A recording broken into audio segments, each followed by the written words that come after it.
மீது குண்டு போடக்கூடிய இந்த கூட்டங்களை அவன் கேட்கிறான். அங்க இருந்து கையேந்திரா பெத்த பிள்ளைய சடலமாக வைத்துக் கொண்டு கண்களில் கண்ணீரோடு அவன் சொல்லுகிறான், இறைவா, என் குழந்தையை நான் இழந்து விட்டேன், என் குழந்தையை கொன்று விட்டார்கள், என் குழந்தையை கொன்றவர்களை என்னால் எதுவும் செய்ய முடியாது.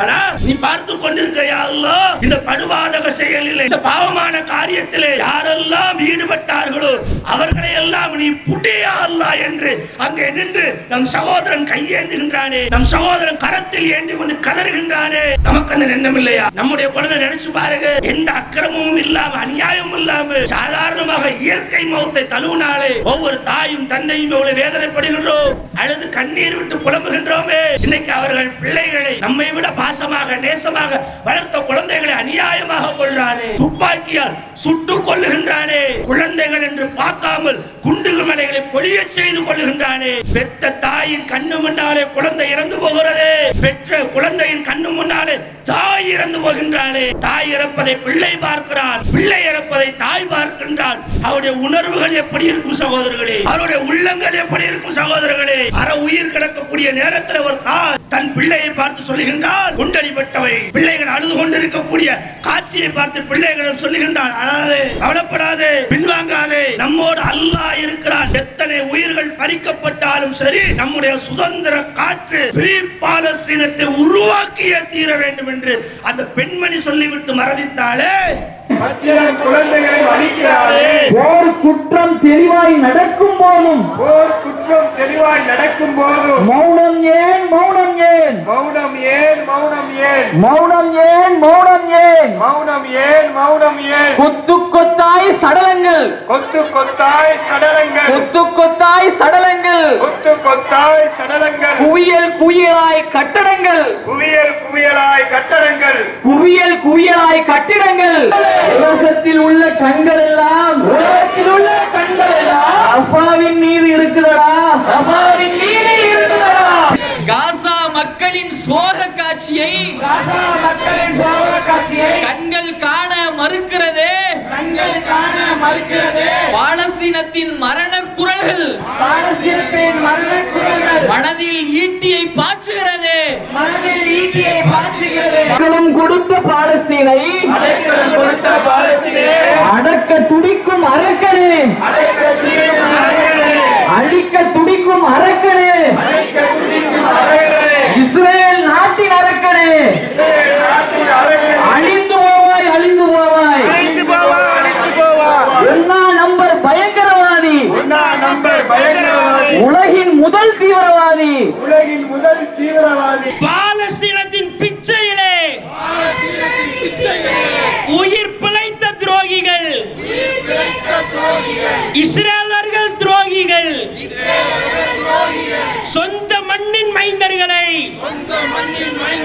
கொன்றளிக்கும் பாவிகளே, புரிந்துகொள், புரிந்துகொள். அஸ்ஸலாமு அலைக்கும். அன்பார்ந்த சகோதர சகோதரிகளே, இன்றைய தினம் இஸ்ரேலிலே நடந்து கொண்டிருக்கக்கூடிய இஸ்ரேலிய பயங்கரவாதத்தால் பாதிக்கப்படும் பாலஸ்தீன அப்பாவி மக்கள் கொத்து கொத்தாக கொல்லப்படுவதை கண்டித்தும், இஸ்ரேலிலே உடனடியாக போர் நிறுத்தம் செய்யப்பட வேண்டும், இஸ்ரேல் பாலஸ்தீனத்தை முழுமையான சுதந்திர நாடாக அறிவிக்க வேண்டும், பாலஸ்தீனம் பாலஸ்தீன மக்களுக்கு சொந்தமானது, பாலஸ்தீன மக்களுடைய சுதந்திர காற்றை அவர்கள் சுவாசிக்கும் வரை இந்த போராட்டம் ஒருபோதும் தீராது என்ற கோரிக்கைகளை முன்வைத்துத்தான் நாம் கடந்த சில நாட்களாக உலகத்தில் வாழக்கூடிய நல்லுள்ளம் கொண்டவர்கள், அவர்கள் சினிமா பிரபலங்களாக இருந்தாலும் சரி, விளையாட்டு வீரர்களாக இருந்தாலும் சரி, இன்னும் நியாய உணர்வுள்ளம் கொண்ட எல்லோரும் சில செய்திகளை, ஒரு செய்தியை குறிப்பாக ஆன் ரஃபா என்ற ஹேஷ்டாக் மூலம் சுமார் 4 கோடி ஹேஷ்டாக்குகள் அது பதிவாயிருக்கிறது. அது சொல்லக்கூடிய செய்தி என்ன என்று சொன்னால், பாலஸ்தீனத்தில் கடந்த 200 நாட்களாக யுத்தம் நடைபெற்று வந்து கொண்டிருக்கிறது. அக்கிரமக்கார அராஜகக்கார இஸ்ரேலிய பயங்கரவாத நாடு பாலஸ்தீன இஸ்லாமிய மக்கள் மீது ஒரு மிக கொடூரமான தாக்குதலை அமெரிக்காவின் உதவி கொண்டு நீண்ட நெடிய நாட்களாக செய்து வருகின்றார்கள். இந்த 200 நாட்களிலே சுமார் 35,000 பொதுமக்கள் கொல்லப்பட்டிருக்கின்றார்கள். அந்த 35,000 பொதுமக்களிலே 75% குழந்தைகள் என்பது குறிப்பிடக்கூடியது. எவ்வளோ பெரிய வன்மம் கொண்டவர்கள், அக்கிரமம் கொண்டவர்கள், நெஞ்சிலே கொஞ்சம் கூட ஈரம் இல்லாதவர்கள், கல்லஞ்சை முழுவதுமாக தனக்காக்கி கொண்டவர்கள். ஒரு யுத்தம் நடைபெறுகிறது என்று சொன்னால் அங்கே எதிர்த்து நிற்பவர்களை போராளிகளாக இருந்தாலும் சரி, அவர்கள் இராணுவம் என்றாலும் சரி, ஒருவரை ஒருவர் எதிர்த்து தாக்குவது என்பது சாதாரண ஒரு விஷயம். அது எல்லா இடங்களிலும் எல்லா நாடுகளிலும் ஏற்றுக்கொள்ளப்பட்ட ஒரு செய்தியும் கூட. யுத்தம் என்று வந்துவிட்டால் அதைத்தான் எல்லா பக்கமும் பார்ப்போம். இந்தியா பாகிஸ்தான் போர் நடந்தது. பாகிஸ்தான் இந்திய இராணுவத்தின் மீது தாக்குதல் செய்தான். பதிலுக்கு நாமும் அவர்களை தாக்குதல் செய்தோம். இராணுவ வீரர்களே, அப்பாவி மக்களை அல்ல. இது போன்ற பல நாடுகளிலே பார்க்கிறோம். ஆனால் இந்த பயங்கரவாத கொடுங்கோலான இஸ்ரேலிய அரசு என்பது யார் போராளிகளாக தன் உயிர் நீப்பதற்காக களத்தில் நிற்கின்றார்களோ அவர்களை விட்டுவிட்டு அப்பாவிகளை கொன்றொழிக்கின்றார்களே, அநியாயமாக கொன்றொழிக்கின்றார்களே. பக்ரீத்துக்கும் ரம்ஜானுக்கும் புத்தாடைகள் அணிந்து இனிப்பு பலகாரங்களோடு மகிழ்ச்சியாக குழந்தைகள் கொண்டாடக்கூடிய இந்த தருணத்திலே அவர்கள் மீது குண்டுமலைகளை பொழிந்து கையில்லாமல் கால் இல்லாமல் இரத்த கோரைகளாக குழந்தைகளை பெற்றவர்கள் குற்றுயிரும் குலையுயிருமாக தன் கரங்களிலே ஏந்தி கொண்டு வரக்கூடிய காட்சிகள் எல்லாம் உண்மையிலே ஈரமுள்ள எவரையும் கலங்கடிக்கத்தான் செய்கிறது. நான் சாதாரணமாக அதை கடந்து போக முடியாது. நாம நினைக்கலாம் அங்க நடக்கிறதுக்கு இங்க என்ன செய்ய கேட்கலாம், நியாயம்தான். ஆனா ஏதாவது ஒன்று செஞ்சுதானே ஆகணும். கொல்லப்படுவது அப்பாவிகள் அல்லவா, கொல்லப்படுவது குழந்தைகள் அல்லவா, கொல்லப்படுவது பெண்கள் அல்லவா, கொல்லப்படுவது நிராயுதபாணிகள் அல்லவா, கொல்பவன் ஒரு அரக்கன் அல்லவா. அவர்களை எதிர்த்து நாம் இஸ்ரேல் செல்ல முடியாவிட்டாலும் என் இறைவனிடம் நாம் பதில் சொல்வதற்காக இந்த இடத்தில் நின்றாவது அந்த அக்கிரமக்கார அநியாயக்கார ஆட்சியாளர்களை கண்டிக்காமல் விட்டுவிட்டால் எனக்கும் இஸ்ரேலியனுக்கும் என்ன வேறுபாடு இருக்கிறது? நாம் ஏன் நினைக்கிறோம், ஏன் கூடியிருக்கிறோம், ஏன் கோஷத்தை முன்வைக்கிறோம், ஏன் உலக நாடுகள் எல்லாம் இது தலையிட வேண்டும் என்று நாம் நம்முடைய எண்ணங்களை பிரதிபலிக்கின்றோம்? பாலஸ்தீனத்தில் அமைதி வேண்டும். அமைதி என்றால் நியாயமான அமைதி. பாலஸ்தீனர்களுக்கு சொந்தமானது. பாலஸ்தீனத்திலே உரிமை கொண்டாட எவனுக்கும் ரைட்ஸ் கிடையாது. இந்த யூதர்கள் என்பவர்கள், இஸ்ரேலியர்கள் என்பவர்கள் சுதந்திரத்திற்கு முன்பாக 40களிலே நாடின்றி நாடோடிகளாக தெரிந்தவர்கள். ஹிட்லர் இவர்களை இனப்படுகொலை செய்த போது அடைக்கலம் கேட்டு ஒவ்வொரு நாடாக ஓடி ஒளிந்தவர்கள் இந்த இஸ்ரேலியர்கள். ஆனால் அந்த நேரத்திலே கருணை உள்ளத்தோடு அன்போடு ஒரு மனிதனாக இவர்களையும் மதித்து பாலஸ்தீன பகுதிகளிலே ஒரு ஓரங்களிலே இடம் கொடுத்தார்களே பாலஸ்தீன பெருமக்கள், அவர்களுக்கு இன்னைக்கு இவர்கள்தான் எதிரிகளாக நிற்கின்றார்கள், அவர்களையே அகதிகளாக்குகின்றார்கள் என்று சொன்னால் இந்த அக்கிரமக்காரர்களை நாம் என்ன சொல்வது சகோதரர்களே? இன்னைக்கு பேசலாம் வரலாறு யாருனாலும், அவனும் அடிக்கிறானே இவனும் அடிக்கிறானே, என்ன வேணா நீ சொல்லு, ஏன் அடிக்கிறான்? எந்த நாட்டினுடைய குடிமகனும் சரி அந்த நாட்டை இன்னொரு நாட்டுக்காரன் ஆக்கிரமித்துக் கொண்டால் அவர்களுக்கு எதிராக போராடுவது என்பது இயல்பு. நானே இருக்கிறேன், நாமளே இருக்கிறோம், நம்முடைய நாடு இந்தியா, பக்கத்தில் ஸ்ரீலங்கா இருக்கிறது. திடீர்னு உங்க ஒரு ராணுவம் தொண்டிக்குள்ள புகுந்தா புடிச்சிட்டு போட்டு விட்டுருவோம். என் நாட்டுக்கு எதிராக எந்த அந்நியன் இங்கே புகுந்தாலும் அவர்களுக்கு எதிராக நான் போராடுவேன், அவர்களை விரட்டி அதில் மரணிக்கும் வரைக்கும் என்னுடைய நிலையை உறுதிப்படுத்துவேன் என்று எனக்கு உரிமை இருக்கும் பொழுது அதான ஒவ்வொருத்தரும் செய்வோம். இந்த நாட்டை இங்கிலாந்துக்கார அடிமையாக்கினா, ஆங்கிலேயர் அடிமையாக்கினா விட்டுட்டோம்ப, வச்சுட்டு ஒன்று கொடுத்துட்டோம்ப. சுதந்திர போராட்டத்திற்காக இன்னுயிர்கள் எத்தனை நிற்கப்பட்டது, அடித்து துரத்தினோமே, நாட்டில் சுதந்திர காற்றை சுவாசித்துக் கொண்டிருக்கிறோமே. ஒரு இந்தியனாக இந்திய குடிமகனாக நான் அதை வரவேற்கிறேன். நான் அன்று இருந்திருந்தால் நானும் போராடி இருப்பேன். ஏன்? இது என்னுடைய நாடு, என்னுடைய மண்ணு, என்னுடைய சுதந்திரம். அந்த எண்ணம் எனக்கு இருக்கும் பொழுது அதே எண்ணம் பாலஸ்தீனியர்களுக்கு இருக்காதா? பாலஸ்தீனிய போராளிகளுக்கு இருக்காதா? பாலஸ்தீனத்தில் போராடக்கூடிய மக்களுக்கு இருக்காதா? அவர்களுடைய நாடை இஸ்ரேல் என்ற வந்தேறி அமெரிக்காவின் துணை கொண்டு ஆக்கிரமித்துக் கொண்டு அவர்களையே அடிமையாக்கி அவர்களுக்கு சுதந்திரம் கொடுக்காமல் ஒரு திறந்த வெளி சிறைச்சாலையாக காசாவை அவர் நிர்ணயித்துக் கொண்டிருக்கின்றார். அதை ஏனென்று எதிர்த்து கேட்க எந்த அரபு நாடுகளுக்கும் துப்பில்லை. அமெரிக்காவின் அடிவரடிகளாக, ஐரோப்பாவின் அடிவரடிகளாக அவர்கள் போடக்கூடிய எலும்பு துண்டுகளுக்கு வாலாட்டும் அப்படிதான் இருக்கிறார். ஐநா முதற்கொண்டு அரபு நாடுகள் முதற்கொண்டு இந்த கொடுமையை ஏன்னு கேட்க நாதி இல்லையே. ஒருத்தராக குரல் கொடுக்கிறார. அரசுகளுக்கு அப்பாற்பட்டு நல்லுள்ளம் கொண்டவர்கள் குரல் கொடுக்கின்றார்கள். ஏண்டா கொள்ற? ரஃபா என்பது போர் நடக்கும் இடமல்ல, யுத்தம் செய்யக்கூடிய இடமல்ல.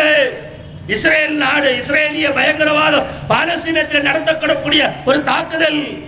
அங்க இருக்கக்கூடிய மக்களிடம் அறிவிப்பு செய்கின்றார்கள், நாங்கள் ஹமாஸுக்கு எதிராக தாக்குதல் தொடுக்க போகிறோம். ஆகவே இந்த பகுதியிலே வசிக்கக்கூடிய மக்கள் எல்லாம் இடத்தை காலி செய்யுங்கள் என்று அறிவிப்பு செய்ததன் விளைவாக எகிப்தின் எல்லையோரத்தில் கூடாரங்களை அடித்துக்கொண்டு எந்த போர்களிலும் நாங்கள் கலந்து கொள்ளவில்லை, எந்த பிரச்சனையும் எங்களுக்கு தேவையில்லை என்று அப்பாவிகளாக, நிராயுதபாணிகளாக பெண்களும் குழந்தைகளும் தென்னடித்து வாழ்க்கைகளை கழித்துக் கொண்டிருந்த அந்த அகதி முகாம்களின் மீது இந்த இஸ்ரேலிய வான்வழி தாக்குதல் நடத்தக்கூடிய கொடியவர்கள் குண்டுகளை போட்டு நூற்றுக்கணக்கான மக்களை கொன்றளித்திருக்கின்றார்களே. செய்திகளில் பார்க்கிறோமே, முகநூலிலே பார்க்கிறோமே. பச்சிளம் குழந்தைகள் எல்லாம், பாலகர்கள் எல்லாம், பெண்கள் எல்லாம் இரத்த காயங்களோடு தலையிலேயும் கையிலேயும் குத்துயிரும் குலையுயிருமாக, தகப்பன் இல்லாத பிள்ளையாக, பிள்ளை இல்லாத தாயாக, அண்ணனை இழந்த தம்பியாக உள்ள கேட்க வருகிறாங்க. என்னதான் இருந்தாலும் நம்முடைய உள்ளம், நம்முடைய ரத்தம் கொதிக்காம எப்படி இருக்கும்? இந்த அக்கிரமத்துக்கு எதிராக, அநியாயத்துக்கு எதிராக நாம் மட்டுமல்ல, ஒட்டுமொத்த இந்தியாவில் வாழக்கூடிய ஒவ்வொரு நலம் விரும்பிகளும், மனித நேயர்களும் எப்படி சிஏஏக்கு எதிராக, என்ஆர்சிக்கு எதிராக இந்த நாட்டிலே ஒன்றிரண்டு ஒரு போராட்டத்தை முன்னெடுத்தோமோ, ஒரு மிகப்பெரிய எதிர்ப்பை பதிவு செய்தோமோ, அதுபோல ஒவ்வொருவரும் இஸ்ரேலுக்கு எதிராக நாம் அணிதிரண்டால் நம்மை பார்த்து உலக நாட்டிலே வாழக்கூடிய ஒவ்வொருவரும் அணிதிரள்வார்கள். ஒவ்வொரு மக்களும் தங்களுடைய எதிர்ப்புகளை பதிவு செய்வார்கள். நிச்சயமாக அது இஸ்ரேலுக்கு ஒரு மிகப்பெரிய அழுத்தத்தை கொடுக்கும், அமெரிக்காவிற்கு அழுத்தத்தை கொடுக்கும், ஐநா சபைக்கு அழுத்தத்தை கொடுக்கும். அந்த அழுத்தத்தின் மூலமாக அங்கே அப்பாவிகளாக கொல்லப்படக்கூடிய பாலஸ்தீனர்கள் பாதுகாக்கப்படுவார்களே, அதற்கு இந்த இஸ்லாமிய சமுதாயம் முன் வர வேண்டாமா? இதை கேட்கிறோமே, இது எதுக்கு இங்க ஏன் பண்றோம் கேட்கிறோமே. நாம் பண்ணணும், இன்னும் பண்ணணும், இது காணாது. ஒரு தமிழ்நாடு தௌஹீத் ஜமாத் மட்டும் குரல் கொடுப்பதால் பெரிய வினைகள் நிகழ்ந்து விடும் என்று நான் எண்ணவில்லை. ஆனால் நாங்கள் மக்களுக்கு முன்மாதிரியாக அங்கே நிற்கின்றோம். எந்த செயலை ஜனநாயக ரீதியாக இந்த மக்கள் முன்னெடுக்க வேண்டும் என்பதை மக்களுக்கு அடையாளப்படுத்த நிற்கிறோம். உன்னுடைய சகோதரன் கொல்லப்படுகின்றான், உன்னுடைய சகோதரி கொல்லப்படுகின்றாள். நீ பெற்றெடுத்த பிள்ளைகளை போல அவன் பெற்றெடுத்த பிள்ளைகள் என்று உயிரோடு இல்லை, இரத்தக்கரை படைந்து பிணங்களாக பார்க்கப்படுகின்றார்கள். அச்சப்பட வேண்டாமா? அல்லாஹ்விடம் நாம் கையேந்த வேண்டாமா? படுபாதக இஸ்ரேலிய பயங்கரவாதிகளுக்கு எதிராக நம்முடைய குரல்கள் ஓங்கி ஒலிக்க வேண்டாமா? நம்முடைய போராட்டங்கள் உலக நாடுகளிலே அழுத்தத்தின் மூலமாக இஸ்ரேலை பணிய செய்ய வேண்டாமா? வாங்க, அதுக்கு தானே அழைப்பு கொடுக்கிறோம், அதுக்கு தானே மக்களை நோக்கி கேட்கிறோம். இந்த தொண்டையில இந்த கூட்டத்தால் அப்படி இல்லை, சிறு தீக்குச்சி தான், அது பத்த வைக்கும் நெருப்புத்தான் படுபயங்கரமாக பல காடுகளை எரிக்கிறது. நல்ல செயலுக்காக, நல்ல நோக்கத்திற்காக, பாலஸ்தீன மக்களுடைய துன்பங்களிலிருந்து விடுபடுவதற்காக பாலஸ்தீன பெற்றோர்கள், பாலஸ்தீன தாய்மார்கள், பாலஸ்தீனத்தில் வசிக்கக்கூடிய ஒவ்வொரு இளைஞர்கள், கணக்கு பாருங்க, கொல்லப்பட்டவர்கள் 35,000 என்றால் உடல் ஊனமுற்றவர்கள் லட்சக்கணக்கானவர்கள். சகோதரர்களே, உடல் ஊனமுற்றவர்கள் அங்கு கணக்கெடுக்க முடியவில்லை என்ற நிலை ஏற்படுகிறது. வீடு இல்லை, பள்ளிக்கூடம் இல்லை, மக்களுக்கு மருத்துவம் செய்வதற்காக ஏற்படுத்தி வைத்திருக்கிற மருத்துவமனைகள் மீது குண்டை போடுகிறான். கேட்க நாதி இல்லை. இஸ்லாமிய சமுதாயத்திற்கு சுத்தி இருக்கக்கூடிய அண்டை நாடுகள், அரபு நாடுகள் கேட்கலாம்ல, கேட்கலையே. இஸ்ரேலுக்கு எதிராக அக்கிரமத்தை கண்டிக்கலையே, அணி சேர்க்கலையே, உலக நாடு அவர்களுக்கு எதிராக நிறுத்தலையே. எவனோ சாவட்டு எனக்கென்ன என்று இருக்கின்றானே, எண்ணிக்கொள்ளுங்கள். இன்று பாலஸ்தீன மக்கள் பாதிக்கப்பட்டு அநீதி இழைக்கப்பட்டு அல்லாஹ்விடம் கையேந்துகின்றார்கள். 2 பிரார்த்தனை அவர்கள் செய்கின்றார்கள். என்ன தெரியுமா? ஒன்று, இறைவா எங்கள் மீது, எங்கள் குழந்தைகள் மீது, எங்களுடைய பெண்கள் மீது, எங்களுடைய வீடுகளின் மீது அநியாயமாக தாக்குதல் நடத்தப்படுகிறது. இந்த இஸ்ரேலிய பயங்கரவாதிகளை நீ பார்த்துக்கொள் என்பது ஒரு பிரார்த்தனை. இன்னொரு பிரார்த்தனை என்ன தெரியுமா? இன்னொரு பிரார்த்தனை எதை முன்வைக்கிறாங்க தெரியுமா? அவருடைய செய்திகளை உள்ள பார்க்கிறோம். இஸ்ரேல் அல்லாஹ் இந்த அக்கிரமக்கார இஸ்ரேல் இந்த படு பயங்கரவாத செயல்களை எங்கள் நிகழ்த்துவதை கண்ணால் பார்த்தும் கூட அதை கண்டும் காணாமல் இருக்கின்றார்களே, அவர்களையும் நீ பார்த்துக் கொள்கின்றவர் கையேந்துகின்றார்களே. பாதிக்கப்பட்ட, தாக்குதலுக்கு உள்ளாக்கப்பட்ட ஒரு நிராயுதபாணியாக நின்று அல்லாஹ்விடம் கையேந்தக்கூடிய பிரார்த்தனைக்கு நாம் அஞ்ச வேண்டாமா? நம்முடைய எதிர்ப்புகளை பதிவு செய்ய வேண்டாமா? நம் மக்களை அணி சேர்க்க வேண்டாமா? நம்மளால் என்ன இயலும் என்று மூளைகளை முடங்கி கிடக்காமல் என்னால் இயன்றதை என் அல்லாஹ்விற்கு பதில் சொல்லும் விதமாகவாவது இந்த இஸ்ரேலுக்கு எதிராக, அநியாயக்கார ஆட்சியாளர்களுக்கு எதிராக, அப்பாவிகளை கொன்றளிக்கக்கூடிய இந்த கிரிமினல்களுக்கு எதிராக சொல்லல, சொல்லத்தானே வேணும். அதுக்காக தானே கூடுறோம், அதுக்காகத்தானே கோஷம் போடுறோம். இது எவ்வளவு பெரிய மாற்றத்தை ஏற்படுத்த தெரியாது. ஆனா இந்த நேரத்தில் உள்ள வருந்தி அல்லாஹ்விட கையேந்திரம் தெரியுமா, இறைவனை கேட்க சொல்லுவோம் தெரியுமா? நன்றாக நீங்கள் புரிந்து கொள்ளுங்கள். திருமறை குர்ஆனிலே அல்லாஹ் நமக்கு அழகாக சொல்லி காட்டுகின்றான். நீங்கள் அச்சப்பட வேண்டாம், கவலைப்பட வேண்டாம். அநியாயக்காரர்கள் செய்வதை அல்லாஹ் காணாமல் இருக்கவில்லை என்பதை சொல்லி காட்டுகின்றான். வலா தகசபன் அல்லாஹ் காபிலன் அம்மா யௌமலுல் லாலிமூன். இந்த அநியாயக்காரர்கள், இந்த அக்கிரமக்காரர்கள் இவர்கள் செய்யக்கூடிய செயல்களை நாம் ஒருபோதும் காணவில்லை என்று நீர் எண்ண வேண்டாம். ஆனால் நாம் அவர்களுக்கு ஒரு அவகாசம் கொடுக்கின்றோம், அவர்களுக்கு ஒரு வாய்ப்பளிக்கின்றோம், அவர்களுக்கு காலம் தாழ்த்துகின்றோம். அது என்ன காலம் தெரியுமா? மறுமையிலே பார்வைகள் நிலைகுத்தி நிற்கப்படும் அந்த நாளிலே மனிதர்கள் தரிகட்டு ஓடுவார்களே, அந்த நாளுக்காக நாம் காத்திருக்கிறோம் என்று திருமறை குர்ஆனிலே இறைவன் சொல்லி காட்டுகின்றானே. சகோதரர்களே, அல்லாஹ்விட கேளுங்க, அல்லாஹ்விட கையேந்துங்க. இறைவா, அக்கிரமக்காரர்களை, அநியாயக்காரர்களை, கொன்றொழிப்பவர்களை, குழந்தைகள் மீது குண்டு போடக்கூடிய இந்த முட்டாள் கூட்டங்களை கேளுங்க. அவன் கேட்கிறான், அங்க இருந்து கையேந்துறான். பெத்த பிள்ளைய சடலமாக வைத்துக் கொண்டு கண்களில் கண்ணீரோடு அவன் சொல்லுகிறான், இறைவா என் குழந்தையை நான் இழந்து விட்டேன், என் குழந்தையை கொன்று விட்டார்கள், என் குழந்தையை கொன்றவர்களை என்னால் எதுவும் செய்ய முடியாது. ஆனா நீ இருக்கையா அல்லாஹ், நீ பார்த்து கொண்டிருக்கையா அல்லாஹ், இந்த படுபாதக செயலிலே, இந்த பாவமான காரியத்திலே யாரெல்லாம் ஈடுபட்டார்களோ அவர்களை எல்லாம் நீ புட்டியா அல்லாஹ் என்று அங்கே நின்று நம் சகோதரன் கையேந்துகின்றானே, நம் சகோதரன் கரத்தில் ஏந்தி கொண்டு கதறுகின்றானே. நமக்கு அந்த எண்ணம் இல்லையா? நம்முடைய குழந்தை நினைச்சு பாருங்க, எந்த அக்கிரமமும் இல்லாம, அநியாயமும் இல்லாம சாதாரணமாக இயற்கை மௌத்தை தழுவினாலே ஒவ்வொரு தாயும் தந்தையும் எவ்வளவு வேதனைப்படுகின்றோம், கவலைப்படுகின்றோம், அழுது கண்ணீர் விட்டு புலம்புகின்றோமே. இன்னைக்கு அவர்கள் பிள்ளைகளை நம்மை விட பாசமாக நேசமாக வளர்த்த குழந்தைகளை அநியாயமாக கொள்றானே, துப்பாக்கியால் சுட்டு கொள்ளுகின்றானே, குழந்தைகள் என்று பார்க்காமல் குண்டுகள் மலைகளை பொழிய செய்து கொள்ளுகின்றானே. பெற்ற தாயின் கண்ணு முன்னாலே குழந்தை இறந்து போகிறதே, பெற்ற குழந்தையின் கண்ணு முன்னாலே தாய் இறந்து போகின்றாளே. தாய் இறப்பதை பிள்ளை பார்க்கிறான், பிள்ளை இறப்பதை தாய் பார்க்கின்றாள். அவருடைய உணர்வுகள் எப்படி இருக்கும் சகோதரர்களே? அவருடைய உள்ளங்கள் எப்படி இருக்கும் சகோதரர்களே? அற உயிர் கிடக்கக்கூடிய நேரத்தில் ஒரு தாய் தன் பிள்ளையை பார்த்து சொல்லுகின்றாள், குண்டடிப்பட்டவை, மேலெல்லாம் வெந்துருச்சு. மோனுள்ள பார்த்தோம், பிள்ளைகள் அழுது கொண்டு இருக்கக்கூடிய காட்சியை பார்த்து பிள்ளைகள் சொல்லுகின்றான், அழாதே, கவலைப்படாதே, பின்வாங்காதே, நம்மோடு அல்லாஹ் இருக்கிறான். எத்தனை உயிர்கள் பறிக்கப்பட்டாலும் சரி, நம்முடைய சுதந்திர காற்று பாலஸ்தீனத்தை உருவாக்கியே தீர வேண்டும் என்று அந்த பெண்மணி சொல்லிவிட்டு மரணித்தாலே, நிச்சயமாக என் சகோதரர்கள், பாலஸ்தீனத்திலே வசிக்கக்கூடிய எங்கள் சகோதரர்கள், இஸ்ரேலிய அரக்கர்கள் எவ்வளவு பலம் கொண்டு போராடினாலும் சரி, எத்தனை நாடுகளை துணை கலைத்தாலும் சரி, அல்லாஹ்வுடைய உதவி கொண்டு ஒரு நாள் பாலஸ்தீனத்தில் இருந்து இஸ்ரேலியர்களை விரட்டி அடிப்பார்கள் இன்ஷா அல்லாஹ். அந்த நாளை நாம் காத்துக் கொண்டிருக்கிறோம், அந்த நாளை தேடிக் கொண்டிருக்கிறோம்.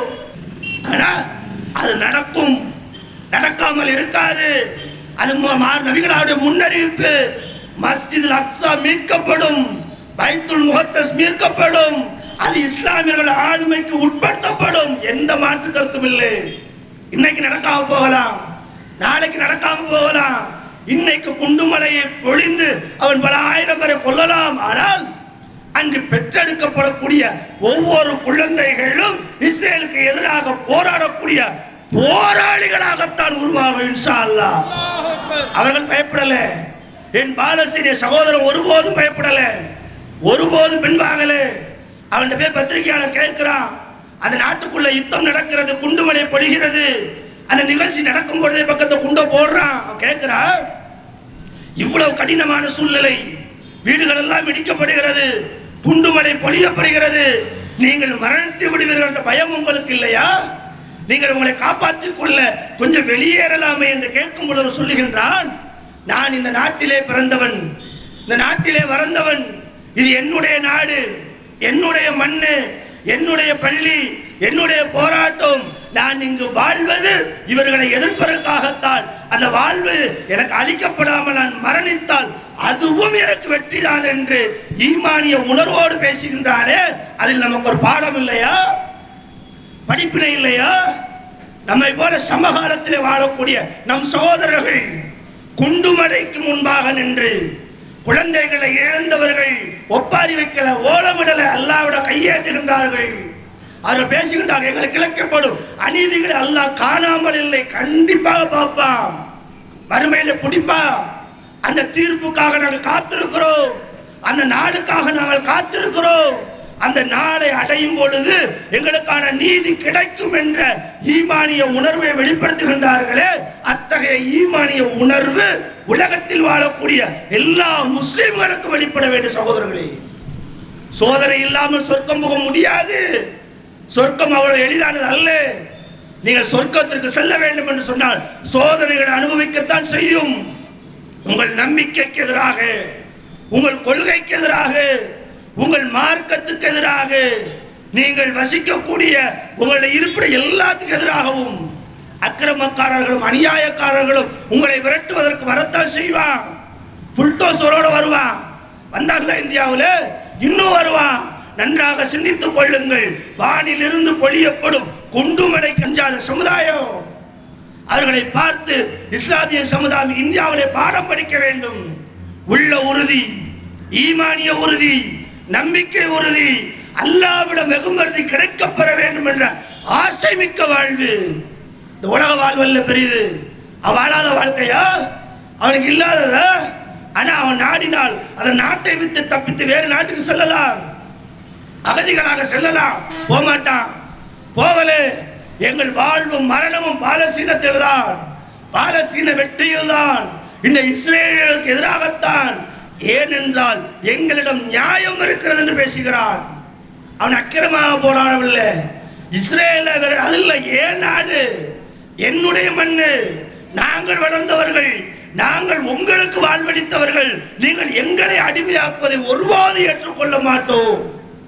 பிறக்கும் சுதந்திர பாலஸ்தீனம், சுதந்திர பாலஸ்தீனத்தின் குழந்தைகள், சுதந்திர பாலஸ்தீனத்தினுடைய பெண்மணிகள், சுதந்திர பாலஸ்தீனத்தினுடைய இளைஞர்கள், சுதந்திர பாலஸ்தீனம் அங்கு நிகழாமல் இன்ஷா அல்லாஹ் ஒருபோதும் இருக்காது. இஸ்ரேலி எவ்வளவு பெரிய அக்கிரமங்களை நடத்தினாலும் சரி. ஆனா இன்னைக்கு நடத்தி கொண்டிருக்கக்கூடிய இந்த தாக்குதல் இருக்கிறது, இந்த அப்பாவி மக்கள் மீது குண்டு வழியக்கூடிய நிகழ்வுகள் இருக்கிறது. போர் விதிமுறைகளை எல்லாம் மீறியது. உக்ரைன் மீது ரஷ்யா குண்டு போடும்போது அமெரிக்கா கொக்கரிச்சான். நீ எப்படி சிவிலியன்கள் மீது குண்டு போடலாம் குரல் கொடுத்தீல. இஸ்ரேல் இப்ப அதைத்தானே செய்யறான். கள்ள குழந்தையாக இருந்து செய்யறான்ல. ஹமாஸுக்கு எதிராக போராடு பிரச்சனை இல்லை, அவனுக்கு எதிராக குண்டு போடு பிரச்சனை இல்லை. ஆனா அப்பாவிகள் மீது போடுகின்றாயே, அடைக்கலம் தேடி சென்றவர்கள் மீது போடுகின்றாயே. இதை கண்டிச்சான அமெரிக்கா, இங்கிலாந்து கண்டிச்சான, ஐரோப்பிய யூனியன் கண்டிச்சுதா, ஐநா சபை கண்டிச்சுதா? கண்டிக்க போற போக்கில் போர் நிறுத்தத்தை அறிவிக்கக்கூடிய பேச்சுவார்த்தை ஒரு பக்கம் நடந்து கொண்டிருக்கும் பொழுது போர் நிறுத்தத்துக்கு எதிராக இதுபோல குண்டுமடை பொழியக்கூடிய அப்பாவிகளுக்கு எதிராக, அப்பா இந்த அநியாயக்காரர்களுக்கு எதிராக இன்னைக்கு உலகமே ஒரு பார்வை விழுந்திருக்கிறது. இதை நாம் சும்மா சொல்லல, வெறும் கூத்தாடிகள் தானே என்று சொன்ன பலரும் நம்ம நாட்டில், நம்ம தமிழகத்தில் இல்லை, கேரளாவில், இன்னும் பிற மாநிலங்களில், உலகம் முழுவதும் இருக்கக்கூடிய நடிகர் நடிகைகள் தன்னுடைய இன்ஸ்டாகிராமில், தன்னுடைய முகநூலில், தன்னுடைய எக்ஸ் தளத்தில், தன்னுடைய யூடியூப்ல ரபா மீது நடந்த தாக்குதலை கண்டிக்கிறார். அநியாயம் என்கிறான், அக்கிரமம் என்கிறான். ஆனா சொந்த சமுதாய மக்கள் மீது தாக்குதல் நடத்தப்படப்போதை பேசக்கூட இல்லாம நம்ம சமுதாயம் வாழ்ந்து கொண்டிருக்கிறது. இந்தியாவில் வசிக்கிறோமே, தமிழ்நாட்டில் வசிக்கிறோமே, நமக்கு என்ன ரைட்ஸ் இருக்கோ அதன் பிரகாரம் நிற்கலாம்ல. அவனுக்கு தகுந்தவாறு எதிர்ப்பு தெரிவிக்கிறாள்ல. நீங்க ஒரு ஆர்ப்பாட்டம் மூலமாக, கண்டனத்தின் மூலமாக, மக்களுக்கு செய்தியை கொண்டு போய் சேர்ப்பதன் மூலமாக உன் சகோதரனுக்கு உதவ மாட்டியா? உலகத்தினுடைய பார்வை பாலஸ்தீனத்தின் மீது திருப்ப மாட்டியா? பாலஸ்தீனத்திற்கு அமைதி வேண்டும் என்று நீ குரல் கொடுக்க மாட்டாயா? பாலஸ்தீன மக்கள் பாலஸ்தீனத்தை விடுதலை நியாய உணர்வுகளை புரிந்து கொள்ள மாட்டாயா? அதெல்லாம் செய்யணும். தொண்டில மட்டுமல்ல, தமிழகத்தில் மட்டுமல்ல, இந்தியாவில் உள்ள ஒவ்வொரு முஸ்லிம்களை செய்யணும். செய்வீங்க. நீங்கள் செய்வதற்கு ஒரு தூண்டுகோலாக நாங்கள் இந்த ஆர்ப்பாட்டத்தை நடத்தி கொண்டிருக்கிறோம். இந்த செய்தியை மக்கள்கிட்ட சேர்க்க வேண்டும் என்பதற்காகத்தான் இவ்வளவு ஒன்று கூடி இருக்கிறோம். ஒரு ஜனநாயக நாட்டிலே ஜனநாயக ரீதியான எதிர்ப்பை கூட நாம் பதிவு செய்யவில்லை என்று சொன்னால், ஜனநாயகம் குளிதோண்டு புதைக்கப்பட்டு அக்கிரமக்கார அநியாயக்கார ஆட்சி நம்மீது சுமத்தப்படும் பொழுது நமக்கு கேட்பதற்கு யாரும் இருக்க மாட்டார்கள் என்பதையும் இந்த நேரத்தில் நான் கடினமாக பதிவு செய்து கொண்டு, பாலஸ்தீன விடுதலைக்காக, பாலஸ்தீன மக்களுடைய விடுதலைக்காக, பாலஸ்தீனத்தில் கொல்லப்படக்கூடிய குழந்தைகளுடைய மறுவாழ்வுக்காக அல்லாஹ்விடம் கையேந்துங்கள், இறைவனிடம் கையேந்துங்கள். நம் ஒவ்வொரு நாளும் தொழுகைகளை கேட்கிறோம், குறிப்பாக தகஜத்தில் கேட்கிறோம். உங்களுடைய பிரார்த்தனைகளில் அந்த குழந்தைகளுக்காக, கொல்லப்படுபவர்களுக்காக, பெண்களுக்காக, பாலஸ்தீன விடுதலைக்காக கையேந்துங்கள் சகோதரர்களே, கையேந்துங்கள் சகோதரிகளை. அல்லாஹ்விடம் முறையிடுங்கள். இறைவா, இந்த அக்கிரமக்காரர்களை நீ பார்த்துக்கொள். இறைவா, இந்த அநியாயக்காரர்களை நீ பார்த்துக்கொள். இறைவா, இந்த இஸ்ரேலிய பயங்கரவாதிகளை நீ பார்த்துக்கொள். நபிகள் நாயகம் ஸல்லல்லாஹு அலைஹி வஸல்லம் அப்படித்தான் துஆ செஞ்சாங்க. அவர்கள் மீது நடத்தப்பட்ட தாக்குதல், ஒட்டக குடல்களை அள்ளி வைக்கும் பொழுது அல்லாஹ்வுடைய தூதரால் எதுவும் செய்ய இயலல. குறைஷிகள் வலுவாக இருந்தாங்க. குறைஷிகள் கைகொட்டி சிரித்தாங்க. அநியாயம் செய்தா, அக்கிரமம் செய்தா, நபிகள் நாயகம் ஸல்லல்லாஹு அலைஹி வஸல்லம் அவர்கள் அல்லாஹ்விடம் பிரார்த்தனை செய்தார்கள். என்ன வார்த்தை தெரியுமா? இறைவா, இந்த அபூஜஹலை நீ பார்த்துக்கொள். இறைவா, இந்த உக்குபாவை நீ பார்த்துக்கொள். இறைவா, இந்த உமையாவை நீ பார்த்துக்கொள். எனக்கு எதிராக அக்கிரமம் செய்கின்றார்கள், அநியாயம் செய்கின்றார்கள் என்று நபிகளார் கேட்ட துவாவிற்கு பகரமாக பதிலே அனைவரும் ஒரு சேர வெட்டி வீழ்த்தப்பட்டார்களே. இரண்டுக்குமான கால இடைவெளி இருந்ததானால் இறைவனுடைய தண்டனையில் இருந்து, இறைவனுடைய பிடியில் இருந்து, இறைவனுடைய பார்வையில் இருந்து எந்த அக்கிரமக்காரனும் தப்பித்து விட முடியாது. ஆனா நீங்க கேட்கணும், நான் கேட்கணும், எல்லாரும் கேட்கணும். பாதிக்கப்பட்டவன் கேட்க, அவனுடைய துவால நாம சேர்ந்துடக்கூடாது. என்ன கேட்கிறான்? எல்லாம் எனக்காக குரல் கொடுக்காதவனையும் கேட்கிறான்ல, அவன் பாதிக்கப்பட்டவனுடைய துவாது அல்லாஹ் ஏற்றுக்கொண்டான நாமளது கிழக்காகி விடக் கூடாது. ஆகவே அந்த மக்களுக்காக நாம் கையேந்துவோம், எதிர்ப்புகளை பதிவு செய்வோம், இன்னும் எதிர்ப்புகளை வலுப்படுத்துவோம். இன்ஷா அல்லாஹ் பாலஸ்தீன விடுதலை என்பது சாத்தியம், நடக்கும். அதை நாம் காண்கிறோமோ இல்லையோ, இன்ஷா அல்லாஹ் அது நிச்சயமாக நடக்கும் என்ற செய்தியை முத்தாய்ப்பாக கூறி என் உரை நிறைவு செய்கின்றேன். வாஹித் இஸ்லாம் மற்றும் சமுதாய செய்திகளை அறிந்து கொள்ள தமிழ்நாடு தௌஹீத் ஜமாஅத் யூடியூப் பக்கத்தை உடனடியாக சப்ஸ்கிரைப் செய்து கொள்ளுங்கள். மேலும் பெல் பட்டனையும் கிளிக் செய்து கொள்ளுங்கள்.